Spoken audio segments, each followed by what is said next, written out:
To my another video.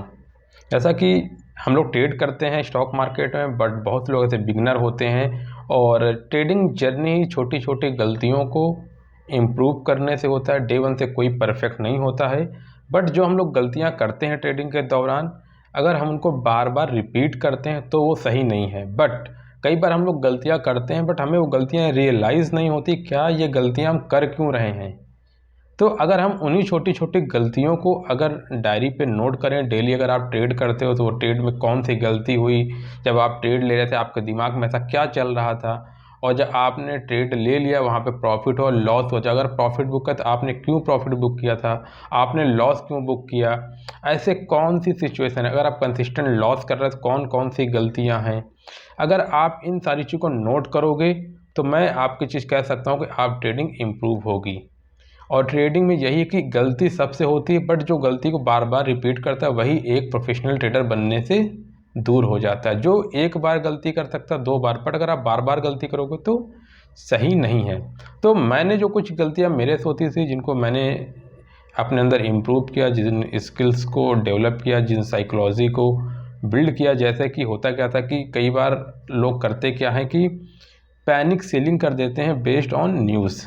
कई बार WhatsApp Telegram वो तो ठीक है जो चलता है, उसके साथ में कई बार हम लोग सुबह जब टीवी देख रहे होते हैं ना, और हमने कल ही कोई स्टॉक को बाय किया था और उसका जब सुबह हम न्यूज़ पे देख रहे हैं तो बोला कि आज इसके फंडामेंटल्स वीक हैं और ये आज यहाँ से इतने का यहाँ नीचे जा सकता है, और टारगेट दे दिया डाउन साइड का। मान लो आपने कोई स्टॉक 100 रुपये में, आपको बोला कि आज 95 रुपये तक जा सकता है। आप जैसे मार्केट ओपन हुई आप डर के उस स्टॉक को तुरंत बेच दिया। आप फिर 10 मिनट बाद आप देखते हो कि वही स्टॉक जिसको आपने 100 रुपये वाले को 98 रुपये में बेच दिया डर के मारे, वो थोड़ी देर बाद देखा था आपसे 130, 102, 103 रुपये में खड़ा हुआ। ये बहुत कॉमन मिस्टेक है लोगों के साथ कि न्यूज़ के बेस पे अपने स्टॉक को खरीद या बेच करते हैं। सबसे ज़्यादा कि लोग अपने पोर्टफोलियो में रखे हुए शेयर को ही बेच देते थे, फिर इस वजह से को किसी ने रिकमेंड कर दिया, कहीं पे न्यूज़, कहीं पे सोशल मीडिया में देख के हम तुरंत बेच के निकल जाते हैं। क्यों? क्योंकि हमें वो चीज़ समझ नहीं आती, ये बिगिनर में होता है। तो इस चीज़ को अवॉइड करो कि छोटी क्वांटिटी के साथ ट्रेड करो और पैनिक सेलिंग मत करो बेस्ड ऑन न्यूज़, क्योंकि जब तक आप बेचोगे तब तक कोई खरीदेगा नहीं। अब किसी को माल खरीदना तो कुछ भी हो सकता है। तो न्यूज़ के बेस पे आप स्टॉक को डर के मारे मत बेचो तुरंत। उसके बाद क्या है कि एवरी ट्रेड कर रहे हैं, क्यों? क्योंकि हमें ट्रेड जैसा कि हम करते क्या है कि हम इक्विटी में भी ट्रेड कर रहे हैं, फ्यूचर ऑप्शन में भी ट्रेड कर रहे हैं, ऑप्शन में भी ट्रेडिंग कर रहे हैं, और उसके साथ में कमोडिटी पे भी ट्रेड कर रहे हैं। हम कहीं भी अगर इक्विटी में पैसा एक दिन नहीं बना तो हम तुरंत जाके पुट कॉल ले रहे हैं, कहीं हम कॉल ले रहे हैं, कहीं कमोडिटी में सिल्वर खरीद रहे हैं रात शाम को। मतलब कुछ डिफाइन ही नहीं है। अगर हम कहीं भी ट्रेड करते हैं हम एक्सपर्ट कैसे बनेंगे?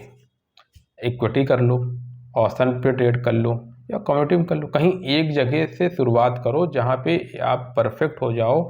अगर कोई इक्विटी में पैसा नहीं बना रहा तो क्या गारंटी है कि वो ऑप्शन पे ट्रेडिंग में पैसा बना पाएगा या कमोडिटी में बना पाएगा?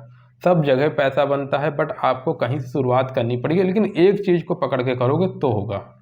इस चीज़ को भी ध्यान रखना है कि हर जगह ट्रेड नहीं, केवल एक जगह शुरुआत करो, जो लोग बिगिनर हैं। और उसके साथ क्या है कि रैंडम ट्रेड करते हैं हम। रैंडम ट्रेड का मतलब कि हम सुबह 9 से 9:15 पे मार्केट खुली, बस देखा कहीं, अच्छा ये अंदाज़ा लगाया, अच्छा ये कल यहाँ खुला था अब यहाँ से ऊपर जा सकता है, नीचे बस ले लिया।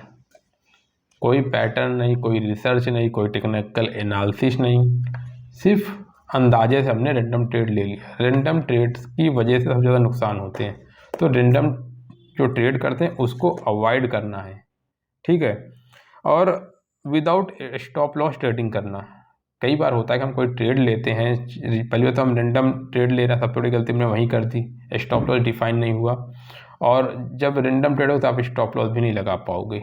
या कभी आप टेक्निकल एनालिसिस किसी बेस पे आप किसी न्यूज़ बेस या कुछ भी स्टॉक लेते हो या अपनी रिसर्च करते हो, बट उसके बावजूद हम इतना कॉन्फिडेंट होते कि स्टॉप लॉस नहीं लगाते।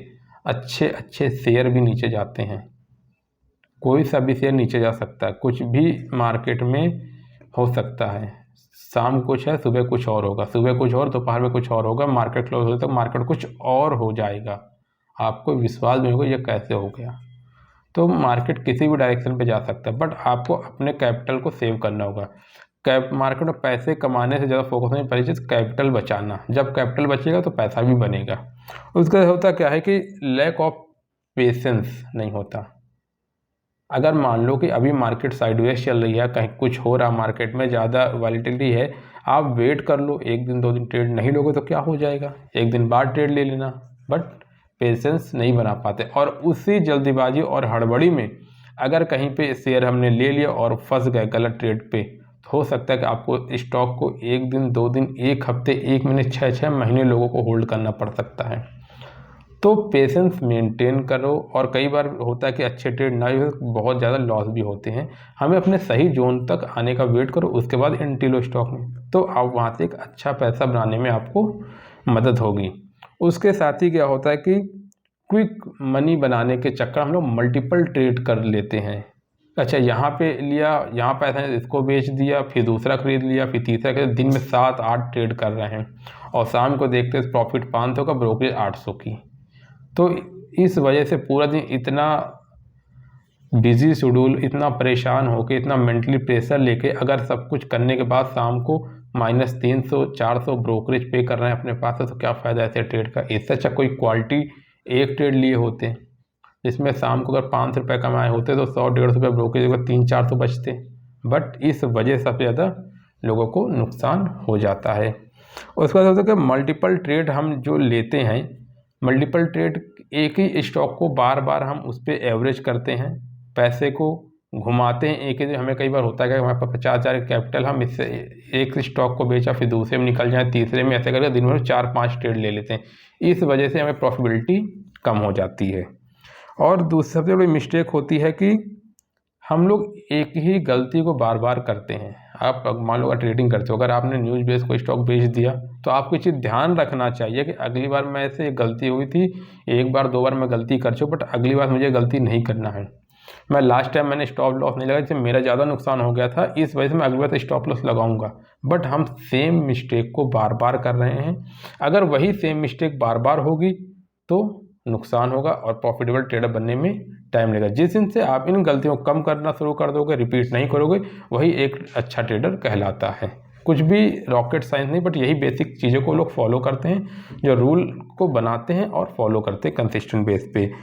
और उसके बाद क्या है कि हम लोग ट्रेडिंग जर्नल को मेंटेन नहीं करते। अगर आप आज सुबह 9:15 पे आपने कोई ट्रेड लिया, तो क्यों लिया, क्यों लेना चाहिए था आपको, बेचा तो क्यों बेच दिया आपने, स्टॉप लॉस कहाँ था, क्यों आपने कौन सी ऐसी गलती की जिससे वजह से ज़्यादा प्रॉफिट नहीं हो पाया। पूरे उस दिन के सिनेरियो में आपने जो जो मार्केट का देखे, आप उस ट्रेडिंग जर्नल पे आप अपने आप को नोट करो, लिखो कि आप कौन कौन सी गलतियां करते हो, कौन कौन सी आपकी अच्छा है। जब आप 30 दिन इस चीज़ को प्रैक्टिस करोगे, तब जाके आप ट्रेडिंग जर्नल को आप पाओगे कि आप बहुत सी ऐसी गलतियां करे थे, आप इम्प्रूव कर लो। ओनली 30 दिन, केवल मात्र 30 दिन आप इस चीज़ को प्रैक्टिस कर लो, ट्रेडिंग जर्नल को। आप इस चीज़ को देखना कि आपकी ट्रेडिंग कितनी ज़्यादा इम्प्रूव हो चुकी होगी। तो अगर आप ट्रेडिंग जर्नल को फॉलो करो, तो आपके सारी समस्याओं का समाधान उस ट्रेडिंग जर्नल से होने वाला है। तो मैंने इन कुछ पॉइंट्स बताए, जिससे आई होप कि आपको मदद मिलेगी, जिनसे आप प्रैक्टिस करोगे दोबारा से और इन गलतियों को नोट करके दोबारा से रिपीट नहीं करोगे, आप अच्छे ट्रेडर बनने की दिशा पे आगे बढ़ोगे। आई होप आपको वीडियो अगर अच्छी लगे तो लाइक कीजिएगा, सब्सक्राइब भी